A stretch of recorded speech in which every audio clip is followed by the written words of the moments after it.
happen to a civilian if he magically transported to the Ukrainian front line right now? And let me tell you, I've played these games before. I have seen plenty of civilians come and go from my unit, and a lot of them performed extremely well. But I'm not talking about them. I'm not talking about you guys who are interested in the military and already have a basic understanding of what war might look like and how you might act. But instead, I'm talking about my sister. I'm talking about my mom. Like, just random people that don't know anything about war. What would happen if they were popped into the front line, given a rifle, given some body armor, and they have to work as a team? Well, the first thing that they're going to experience is the environment. Everybody, no matter who you are, veteran or not, when you first go to combat, you are in for a shock. There are plenty of new sights, there's new smells, sounds.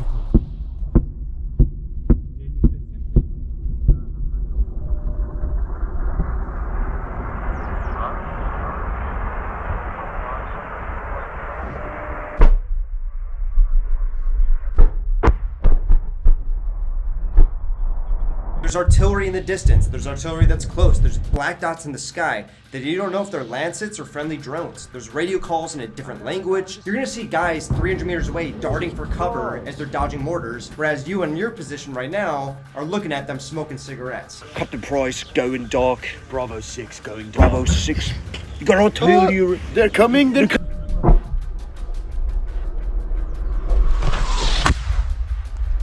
Everybody's perspective on war depends on how close they are to the action. And the action can change like that depending on if the drone decides to target you next. And again, it doesn't matter if you're a civilian or if you're a trained soldier. You all react to this differently. With that being said, that random civilian who doesn't know anything about war is most likely going to be on the front line with a lot of experienced soldiers. Every soldier in Ukraine has been there for quite a bit, all right? They've survived a lot. And they know their team very well as well. They know how they act. They've been to their weddings. They've hung out on the weekends with them. They've trained with them. They know their call signs, whereas the civilian isn't gonna know that. And of course, going on with that is the job. What job are you? Are you a Mavic pilot? I would imagine that those soldiers might give that civilian a couple of easy jobs, like putting the bomb on the drone or maybe putting in a battery, but even those things have preparation beforehand. There's even a protocol for putting in the battery. You don't do it outside, because if you do it outside, that means more time that a drone can find you, a Mavic, and then you can bombard it. And if it's a nighttime rotation, would that civilian know that you aren't supposed to put on your light? If you put on the light, we're all gonna die. Oh, the light. Oh, it's the light. There's a lot of things that civilians just might not understand about the battlefield. What kind of sensors are watching you? Even if you can't hear it, they're watching you. It's a very strange thing. So I'd be lying if I said that I didn't think about this when I was on the front line, and even afterwards, even today, which is, what if my family came to the front line in the middle of the bombardment that I was in? What if they were just there? Well, the first thing I would say is that as a trained soldier, as somebody there, I would feel kind of responsible for them.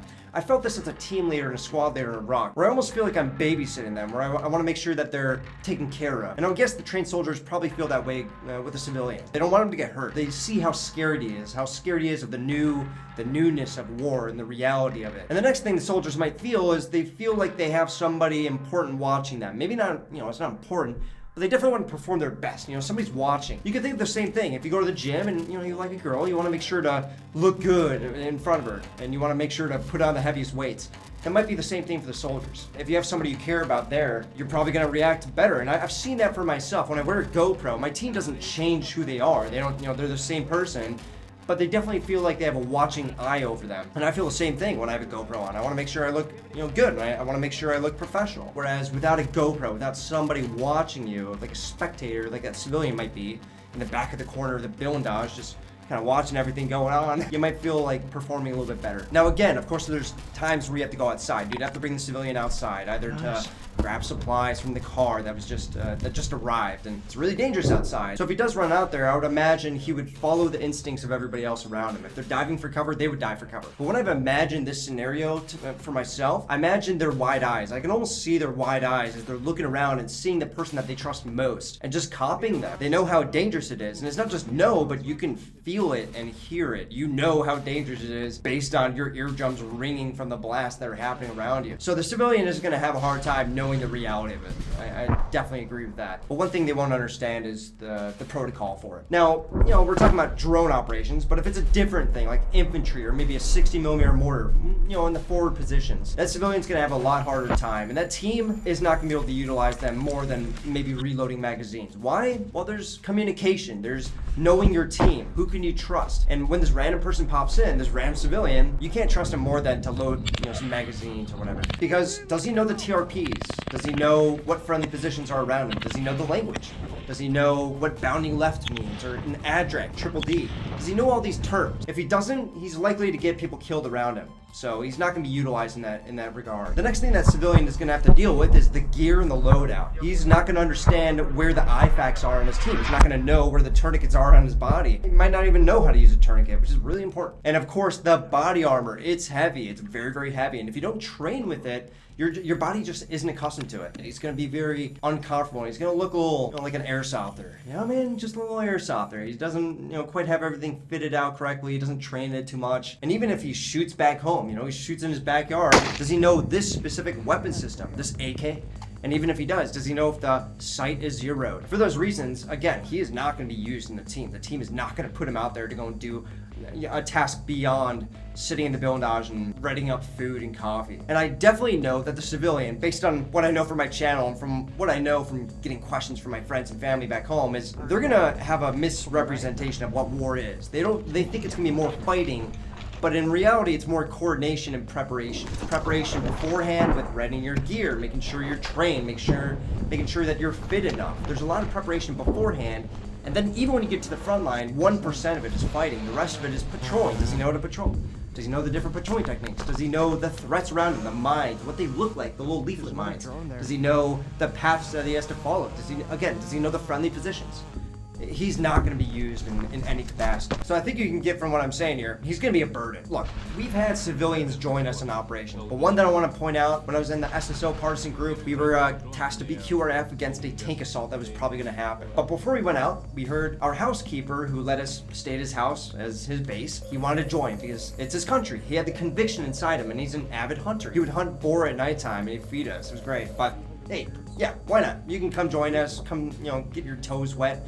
We don't know how long this war is going to last. This is just a couple months into the war. And he joined us. Here he is running with us to the front line right now. What we did is we just kind of put him in the back blindage. We put him in the back bunker, and then we were the most forward positions. We had PKM set. I had the NLAW. We had different people ready to go and do different taskings. But for him, he's just there. He's there to go and maybe help in some way because he wanted to, but we did not utilize him in the way that maybe he expected. And that's fine. Like, he's not part of the military. He didn't have to do this. Now, other occasions, I've seen it in Syria and Iraq especially, where there's civilians with no training at all and they come and join the unit, and we have to work with them. We're guerrilla fighters. We have to utilize them in the best capacity that we can. But I'll tell you what, we probably had about a 50% attrition rate overall, especially in YBS, living in the tunnels, of course.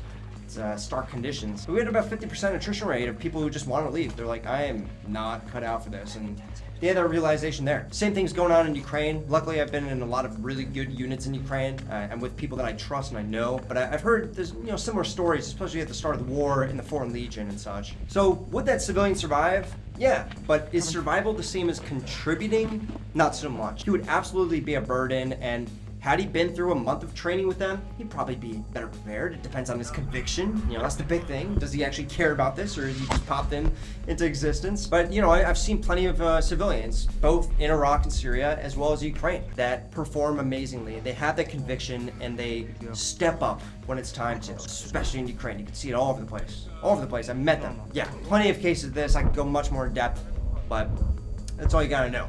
If they're willing to be trained, they're gonna be trained, they're gonna perform well, depending on their conviction. But a random civilian from the US, whoever it is, no, they're not gonna perform well. And that goes for anybody that is jumping into war for the first time, trained or not. So hopefully you guys learned something. I just want to go through this thought experiment. Thought it'd be interesting. And I'll talk to you guys in the next one. Peace.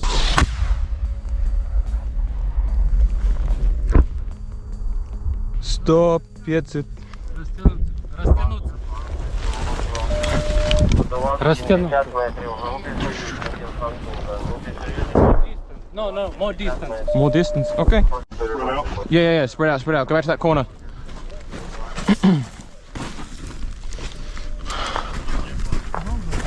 Spread out. No.